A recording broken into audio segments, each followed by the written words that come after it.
Introduction: Who I am and why this matters. I am a scientist, someone learning to speak with the universe through a matrix of data. My life is a sequence of instruments, calibrations, compromises between what we want to know and what we can prove. I work with telescopes. I gather photons the way others gather memories, carefully so that nothing is lost. But science has taught me one thing.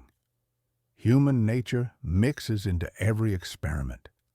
We all like to think we act objectively, yet in the dim light of computer screens, our fingerprints are visible: fear, hope, pride, vanity. Sometimes those fingerprints become more important than the data themselves. This is the story of one night, one frame, and how human error or providence can alter our understanding of reality the way lightning reshapes the outline of clouds. Context: the James Webb Telescope and our project. I will be brief but precise. The James Webb is an instrument built to look at the infrared sky with sensitivity and resolution previously unattainable. It lets us see the oldest galaxies, dust clouds, and the thermal traces of forming planets. At its core are optics, sensors, cryogenics, and ultra-sensitive electronics. I won't hide technical detail behind metaphors. Every pixel was the result of careful consideration of photons, noise, integration time, and calibration. Our small research unit had access to one of the early datasets. The goal was to study spectral signatures, test models of planetary system formation, and better understand where liquid water might exist. We were a tight team: myself, head of data processing, 2 astronomers, and a telescope optics engineer. We worked at night, because night is when photons work, and we were the ones listening to them. The incident: the first observation of a strange landscape. It happened during an early pass through the data. One of the frames produced an irrational reaction in me, the kind that comes from encountering an old nightmare. A landscape more like early video art illusions than space. Yet something suggested there was a liquid in the frame. It flowed, oriented toward something resembling a sinusoidal structure.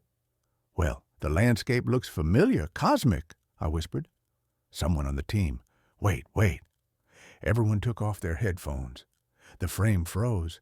Then, aloud, but as if to oneself, and immediately swallowed by the chest, "Water is flowing straight along. Wait, that's Webb." Someone at the front quoted the name: James Webb?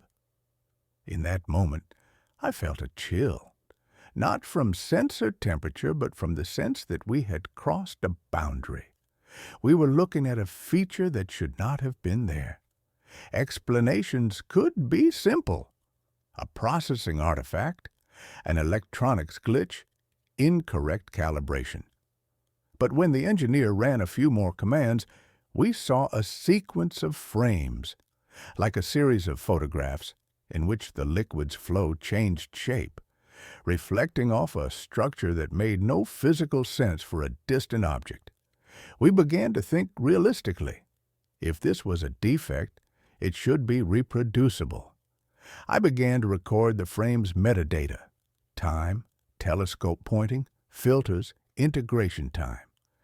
We looked for answers in the logs, and there were a few odd entries about power fluctuations in the detector unit at the same interval.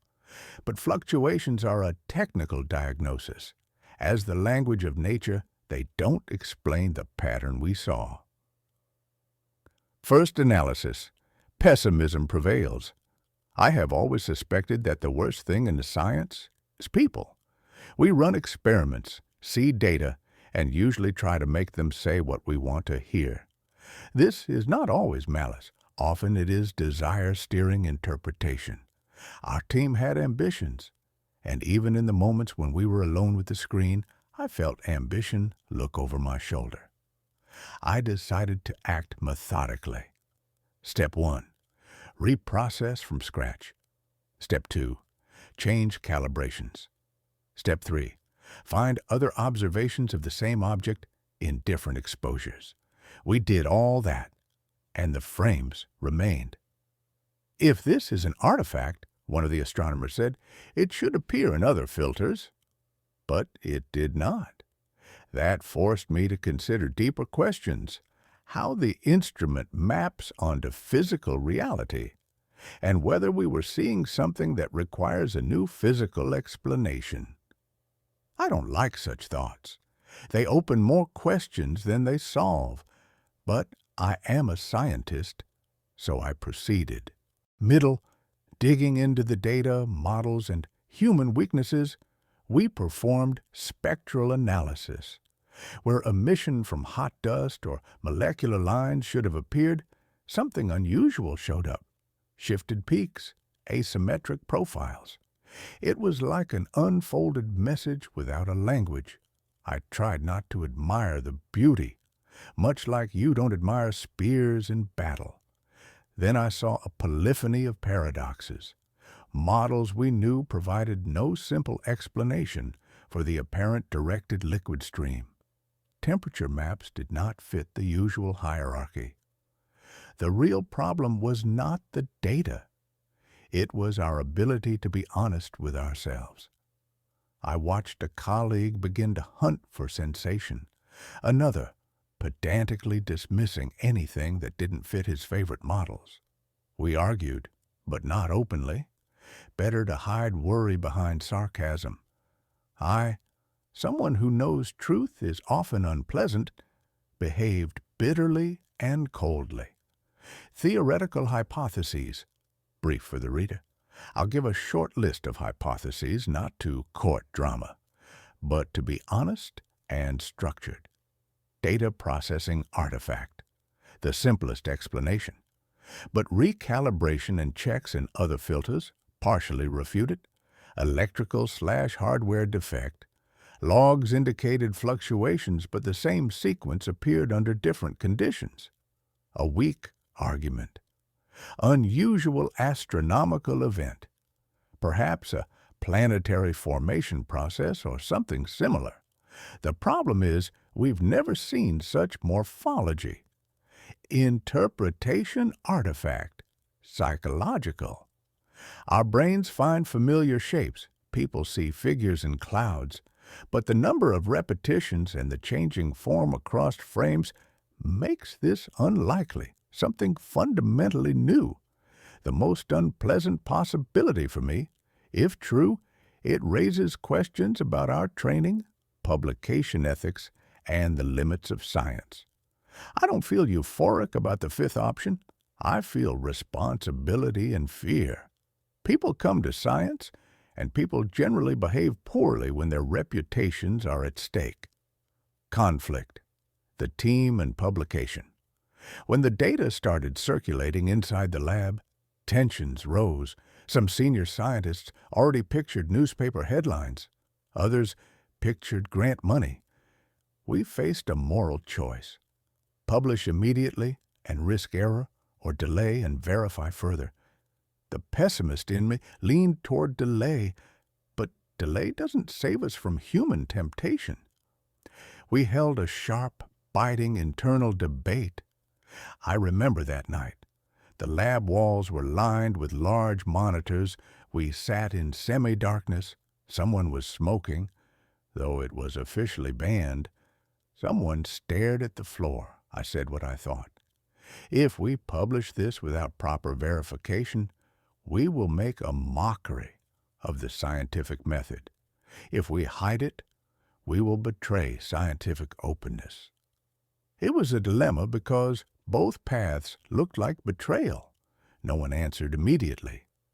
But the next morning, part of the data leaked, not directly from us, but from an external technical partner.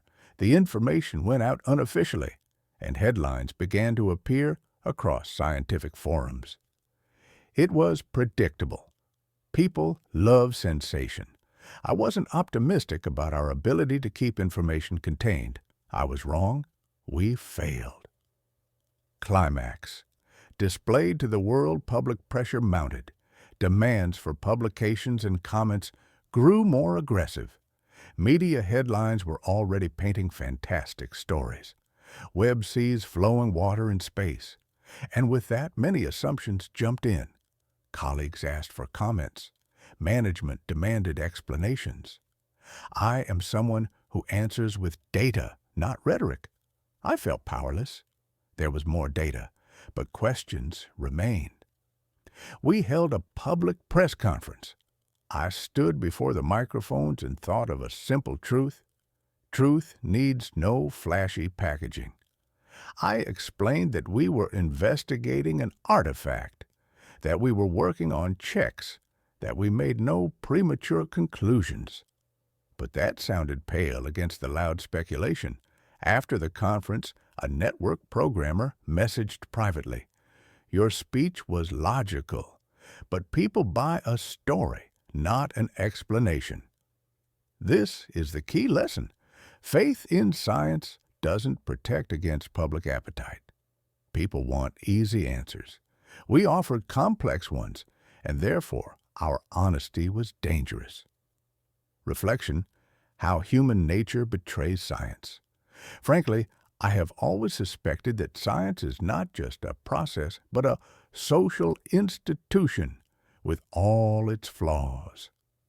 Our desire to be first, our fear of error, our hunger for recognition, these all enter the decision-making formula. This story reminded me that even with the purest motives, we are capable of recklessness. First, people are unreliable judges of truth. They are prone to memory anamorphoses, selective recollection, and interpretations that confirm their beliefs. I saw that when, speaking about methods, I provoked boredom in some and excitement in others. I saw how good intentions become visibility politics. Second, responsibility. Scientists carry more than knowledge. They become symbols of trust.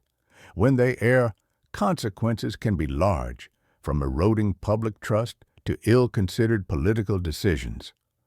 I have no illusions that we are ideal. We are not. Thus, the ideal choice is often unavailable.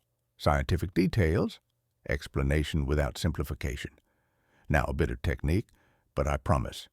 No, it's complicated, trust me. Our optics work in the infrared range, which means we record thermal emission.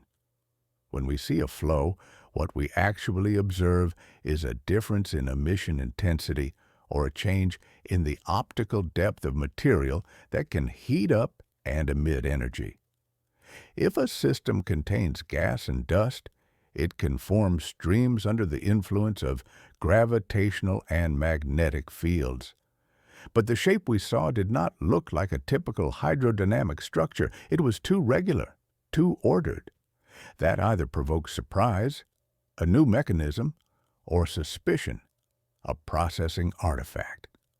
Spectral information hinted at the presence of water vapor under certain conditions, but the water molecule has characteristic lines in the infrared, and they were shifted. A shift can be due to temperature or velocity, but the velocities required for such shifts would be enormous for the region we were observing and are physically hard to reconcile with known models. That is why we focused on rigorous instrument checks. Photons pass through the optical system, are detected, converted to an electrical signal, amplified, stored, and at every stage distortion can appear. So the engineer ran through protocol, checked every node, replaced an amplifier, checked proprietary microcode, and found nothing convincing. That did not increase confidence. Going deeper, ethical dilemmas and decisions. When we failed to explain the phenomenon technically, we had to think about ethics. We already had investors funding the program and students whose careers could advance. Does truth have priority over career? How far will scientists go for sensation? I know this sounds cynical, but experience taught me that many can forget ethical boundaries when the camera lights are on them. I devised a plan that, to my mind, was honest. Publish the data with full methodology, but include a caveat about the unexplained artifact and a call for the community to replicate the analysis. It was a compromise, openness plus caution. But even that path was imperfect. We risked another group stealing the idea and publishing with less care. We risked losing grants if it turned out to be just a bug. It was a typical choice: either stay silent and preserve the chance of being first, or speak and risk undermining ourselves. I chose the latter. Why? Because, in my pessimistic view, silence is the worst crime in science. It breeds myths and lets falsehoods grow. Endless observations and the strange pattern. We continued observations. The telescope ran in different modes. We varied integration times and used different filters. The water in the frame behaved like a living organism. The streams changed shape, adapting to a structure that seemed to respond. I often recall how we sat for hours watching those forms dance under an unseen conductor's baton. When I say respond, don't imagine consciousness. The reaction can be mechanical, the sensitive dependence of a system on temperature, pressure, or magnetic field. But if fundamental physics plays a role, then the reaction conveys information about the system's state. And here, complexity begins. Do we understand what information means in this context? I heard many interpretations. Someone said it was a hot gas jet, a perturbation from a star that recently had an outburst. Someone else suggested it could be a trace of technological activity. I firmly rejected that idea. It is the most harmful fantasy for serious science. It steals attention and resources. I favor the harshest explanation: nature doing something that looks strange because we don't yet understand its mechanics. Moral consequences. When knowledge is harmful, there is an old question. Should scientists always publish everything they know? My pessimism says no. Some knowledge can harm if misinterpreted. Even worse is knowledge that can be misused. But where do we draw the line? Who decides? In our case, the line was a concentration of common sense and ethics. We decided to open the data, but with extensive explanation of uncertainty. That choice was painful for everyone, especially painful for those who wanted an easy triumph. Conclusion. What I learned after months of checks, arguments, and small defeats, the picture remained a mystery. I learned several things. Science is a system in which human nature is always a factor. Don't idealize it. Openness with caution is a better strategy than hasty sensationalism or concealment. New data often force us to doubt established models. Doubt is not weakness, but a tool. Sometimes the most responsible step is to stop looking for a scoop and start looking for mistakes.